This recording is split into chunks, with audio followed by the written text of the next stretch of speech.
साहब बहुत शुक्रिया आपके वक्त। मुमलिकत आरिफ अलवी मुतअद्दिद बार ये कह चुके हैं वो किसी भी पार्टी के नुमाइंदे नहीं हैं, लेकिन बारहा हमने देखा कि पाकिस्तान तहरीक इंसाफ या फिर चेयरमैन PTI के हक में वो बात करते हैं, बयानात रिकॉर्ड पर मौजूद हैं। 9 मई के वाक़यात की जहां मजम्मत करते हैं वहीं ये भी चाहते हैं कि 9 मई के वाक़यात में जो लोग मुलव्विस हैं उन्हें किसी ना किसी तरीके से रिलीफ मिल जाए।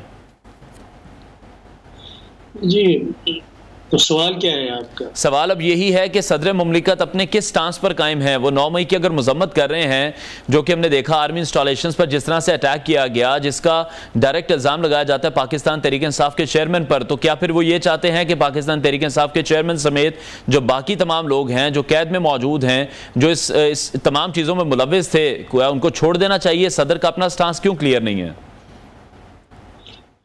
मेरा ख्याल ये है कि जिसने भी कानून की खिलाफ वर्जी की है उसको नहीं छोड़ना चाहिए जी। उसमें इमरान खान भी शामिल हैं और दीगर सियासी जमातों के लोग जिनके खिलाफ करप्शन के संगीन इल्ज़ामात हैं। दुनिया के अखबार उनके करप्शन की दास्तानों से भरे पड़े हैं, उनको क्यों छोड़ा जा रहा है? तो किसी को नहीं छोड़ना चाहिए। और फिर जिस अंदाज से जल्दी में कवानीन बना के ये इन सब को उससे जो धुलाई है, साफ सुथराई है करा के आप उनके सामने कर रहे हैं। देखें, अगर आप कानून की जो तलवार है उसको सिर्फ एक तरफ चलाते हैं तो उसका कोई असर नहीं होता, उसके ऊपर कोई एतमाद और साख पैदा नहीं होती। सबको करना चाहिए। अगर आप मुझसे पूछते हैं कि 9/11 के वाकयात में जो लोग मुलव्विस हैं, जिन्होंने कानून की खिलाफ वर्जी की है, उनके खिलाफ जरूर कार्रवाई होनी चाहिए, जो भी है।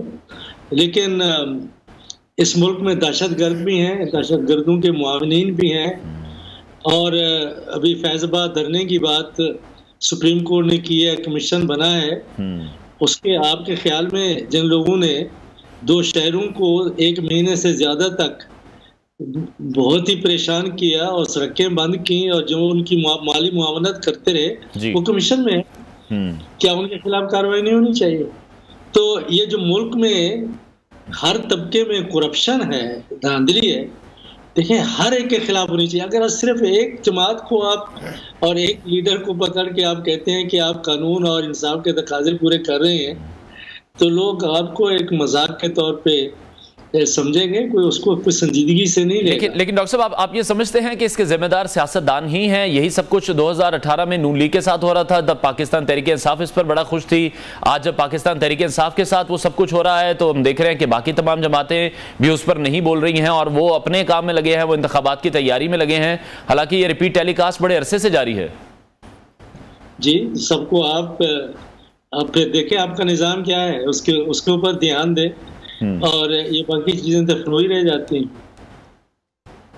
ठीक है। अच्छा, अभी जो सियासी मंजरनामा है उस पर बात कर लेते हैं। जिस तरह से बलूचिस्तान अवामी पार्टी की तरफ हम देखते हैं, जिसके कयाम पर खुद नून लीग की जानिब से ही इस्टेब्लिशमेंट के मुलव्विस होने के इल्जाम आयद किए गए थे, आप अब किस तरह से देख रहे हैं? उन्हीं की अक्सरियत नवाज लीग की जानिब रुख कर रही है और अब नवाज लीग में से कुछ आवाजें भी उठना शुरू हुई हैं उनके खिलाफ।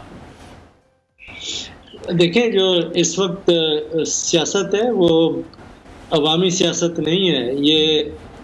ये जो मौरूसी सियासतदान है अपने हलकों में, जिनकी कोई माजी में ज़मीन के हवाले से, कबीले के हवाले से, ज़ात बिरादरी के हवाले से या गद्दी नशीनी के हवाले से या सियासी गद्दी नशीनी के हवाले से कोई हैसियत है और वो मुंतखब होते रहे हैं माजी में, तो सियासी जमातों का झुकाव उनकी तरफ है।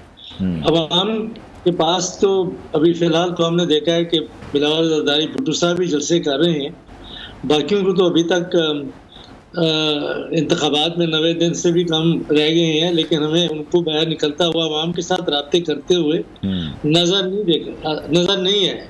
तो बलूचिस्तान में जो मियाँ साहब कर रहे हैं वो वही पुरानी सियासत है कि इलेक्टेबल को अपने साथ मिलाएं और वही तरीका है इक़्तिदार में आने का। और बलूचिस्तान में जो 50 के करीब असम्बली की सीटें हैं और 20 के करीब वो MNA हैं, तो जो 50 हैं वो तकरीबन कोई 23 के करीब या 24 के करीब वो सेनेटर बनाते हैं, जो पंजाब के इक्विवेलेंट है। तो इसलिए उसकी बड़ी अहमियत है सेनेट के इंतखाबात के लिए भी। और जब मुल्क में इंतहाई पोलराइजेशन हो, तकसीम हो और किसी भी सियासी जमात की वाज़ेह अक्सरियत के आने का इम्कान कम हो, तो फिर बलूचिस्तान के MNAs जिनकी के बहुत सेफ सीटें हैं वो अहमियत अख्तियार कर जाते हैं।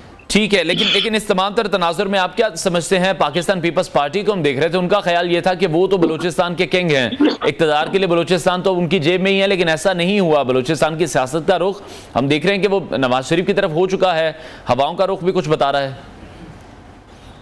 मेरा ख्याल में कि अभी तक ये कहना कि कोई किसी की जेब में, कोई किसी की जेब में नहीं जाता, ये हमारे मरूसी सियासतदानों की एक अपनी लेन देन की सियासत होती है, जिसे ट्रांजैक्शनल सियासत कहते हैं। वो कोई आइडियालॉजिकल नजरियाती सियासत नहीं होती कि आप मुझे ये कर दें, मैं ये कर दूंगा। आप देखें 16 महीने की जो हुकूमत थी उसमें 80 वजीर मुशीर थे। किस लिए थे? लोगों को साथ मिलाने के लिए। जब लोग साथ मिलते हैं तो कहते हैं जी हमारे लिए क्या है, हमें क्या मिलेगा। तो ये मुल्क के मफाद में तो कोई नहीं सोचता ना। अगर वो 16 महीने वाले वजीर आज़म मियाँ शहबाज शरीफ साहब आपके लाहौर के हमारे मोहतरम, अगर मुल्क का मफाद सामने होता तो 80 की कबीना क्यों वो लीड करते? किस लिए थी? लोगों को खुश करने के लिए। तो वो लोग चाहते हैं, उनका दबाव होता है और फिर अपनी मजबूरियों में वो सबको साथ मिलाते हैं। तो ये पाकिस्तान की सियासत, अवाम की सियासत, नजरियात की सियासत, मंशूर की सियासत, ये जो बातें हो रही हैं उनसे आप ये सवाल पूछें कि मसाइल क्या हैं पाकिस्तान के, उनके बारे में ज़रा बताएं हमें। और उनके बारे में आप 40 साल इख्तिदार में आते रहे हैं, उन मसाइल के बारे में आपने हल क्या तजवीज़ किए थे, क्या हल आपने इम्प्लीमेंट किए थे, और अभी आपके पास क्या हल है, उसके बारे में तो कोई बात नहीं करता। सिर्फ बात ये हो रही है कि वो मेरी तरफ आ रहा है, मैं उसकी तरफ जा रहा हूँ, कल इतना लोग शामिल हो गए, परसों इतना लोग होंगे। ये कोई बात तो ना हुई, ये कोई इंतखाबी सियासत का रंग इसमें मुझे कोई नज़र नहीं आता। लेकिन आप क्या समझते हैं, जिस मखलूत हुकूमत की आप बात कर रहे हैं, 80 वज़रा जिस टीम में शामिल थे, उस मखलूत हुकूमत में बहुत से मुश्किल फैसले नवाज लीग को करने पड़े और उनकी सियासत पर उसका बड़ा असर पड़ा। जो बर्डन हम देखते हैं वो सारा नून लीग पर ही देखते हैं, शहबाज शरीफ पर ही देखते हैं कि 16 माह की जो कलेक्टिव कारकर्दगी थी उसका खुमियाजा सिर्फ नून लीग को, शहबाज शरीफ को ही भुगतना पड़ा। मुझे एक कोई मुश्किल फैसला बता दें, कोई बता दिया मुश्किल फैसला जो उन्होंने अवाम के लिए किया, अवाम के लिए मुश्किलात खड़ी की और अपना वोट बैंक खराब किया, जिस तरह से महंगाई उन्होंने की, अवाम उनके खिलाफ है इस वक्त। वो कोई अच्छे फैसले थे मुल्क के लिए। 1 साल उन्होंने लगा दिया IMF के साथ मज़ाकरात करने में। वो कहते थे कि आप ये इस्लाहात करें, ये इस्लाहात क्यों नहीं करते? ये जो आपकी बिजली की तरसील की कंपनियां हैं, इनकी निजकारी क्यों नहीं करते? आपको पता है कि सिर्फ कोयटा में, जो कोयटा की जो कंपनी है, 80 अरब रुपए उसका खसारा है जी। कौन दे रहा है? टैक्स पेयर दे रहा है। आप सिंध का देखें, पंजाब का देखें, KP का देखें, ये जो आपका 1.3 खरब रुपए का हर साल जो खसारा होता है इसका बिजली की चोरी का, और 40%, 20% से कहीं ज्यादा मेरे ख्याल में ये चोरी हो रही है। कौन जिम्मेदार है? क्यों नहीं इस्लाहात करते? स्टील मिल का क्या किया है? PIA का क्या किया है? ये आपके जो एक मुश्किल फैसला बता दें सिवाय इसके कि वो एक इक़्तिदार में है और वो एक फ्रंट का किरदार अदा किया और कानून साजी ऐसी करते रहे मिनटों में। आपको पता है कि चंद मिनटों में 2 दिन कितने MNAs ने प्राइवेट मेंबर्स बिल के तौर पे आपकी कोई 36 के करीब, 24 या 36 के करीब, 24 मेरे ख्याल में यूनिवर्सिटियों के चार्टर मंजूर करवा लिए। ऐसा होता है किसी मुल्क में, जमहूरी मुल्क में ऐसी यूनिवर्सिटियां बनती हैं। लेकिन डॉक्टर साहब, आप क्या समझते हैं कि जो हम देखते हैं कि हुकूमतों का जो एक कंसिस्टेंसी है, मुंतखब हुकूमतों को अपना टेन्योर पूरा करने नहीं दिया जाता, उसकी वजूहात भी हैं जिसमें एस्टैब्लिशमेंट की वजह से मुश्किलात पैदा होती हैं, सियासतदानों की अपनी लड़ाइयों की वजह से मुल्क आगे नहीं बढ़ पा रहा। देखें, एस्टेब्लिशमेंट की बात बाद में करना, पहले बात ये करें कि ये इधर उधर कौन जाते हैं जो जिनकी आप हार्स ट्रेडिंग करते हैं, मंडी लगती है, और वो मंडी जब लगी थी ये लोग कहाँ पे बैठे हुए थे, कौन उनको पैसे दे रहा था, कहाँ से आ रहे थे? तो ये सियासतदानों को अपने गिरेबान में झांक के जरा देखना चाहिए कि उन्होंने मुल्क के साथ क्या किया है। अब मरूसी सियासत चल रही है मुल्क के अंदर, अगर ये पीपल्स पार्टी आ जाए या मुस्लिम लीग नून आ जाए तो ये पहले क्या इक़्तिदार में नहीं रहे, अब क्या कर लेंगे आके? तो ये तो अवाम को आप लोग मैं तो अपना फर्ज समझता हूँ लोगों को बताने के लिए कि जब तक कि आप मौरूसियों से निजात हासिल नहीं करेंगे मुल्क आगे नहीं बढ़ेगा। लेकिन डॉक्टर साहब फिर ऑप्शंस क्या मौजूद हैं अवाम के पास? जी, अवाम के पास क्या ऑप्शंस मौजूद हैं?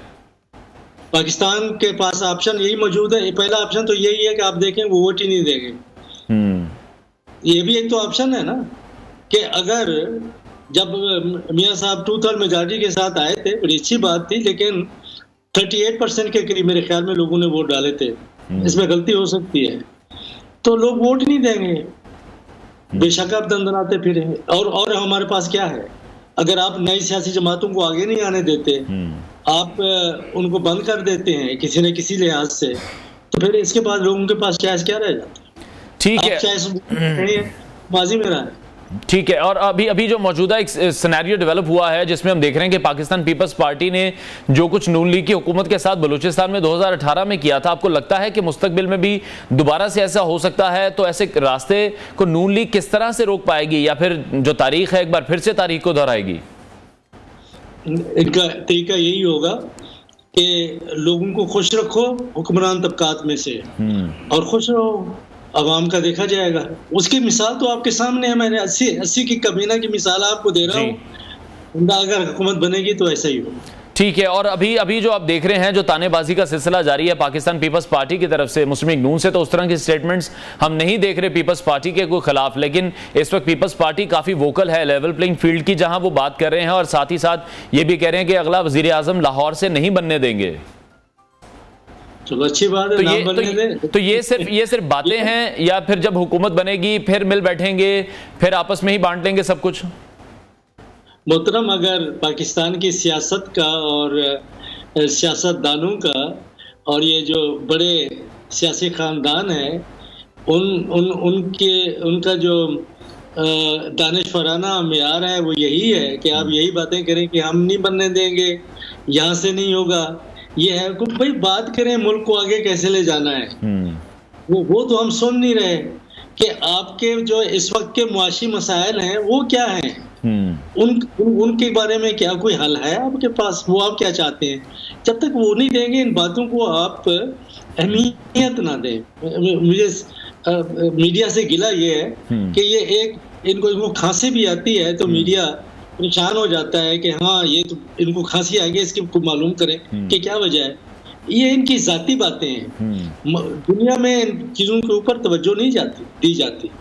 तवज्जो इस बात पे दी जाती है कि मुल्क के लिए वो क्या तजवीज़ कर रहे हैं, मसाइल का हल क्या है, और माजी में जो उनकी कारकर्दगी रही है उसके बारे में सवालात पूछे जाते हैं। ज़ाती किरदार के बारे में भी सवाल पूछे जाते हैं कि आपके पास दौलत कहाँ से आई है, कि आप ने जो इतना बड़े बड़े मोहल्लात बना रखे हैं, इतना फैक्ट्रियां बना रखी हैं, इनके ज़राए कहाँ से थे? ठीक है, ये दुनिया में कानून है। इन्होंने कानून पता है कि सबसे बड़ा जुल्म इस मुल्क के साथ क्या किया है अवाम के साथ, कि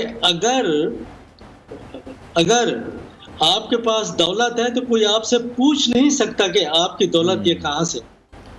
ठीक है, बहुत शुक्रिया सीनियर तज़ियाकार डॉक्टर रसूल बख्श रईस हमारे साथ इन कॉन्वर्सेशन थे। ब्रेक के बाद आपको दोबारा ज्वाइन करेंगे, हमारे साथ रहिए।